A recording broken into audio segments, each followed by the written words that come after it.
সকলোলৈ ধন্যবাদ থাকিল। আজি সকলো মহাসংযোগত আমি জুবিনদাৰ শ্ৰদ্ধাঞ্জলি অনুষ্ঠানটো আগবঢ়াই নিয়াৰ কাৰণে সকলোলৈ ধন্যবাদ থাকিল।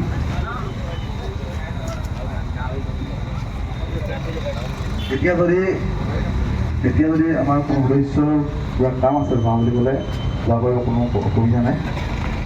ধন্যবাদ।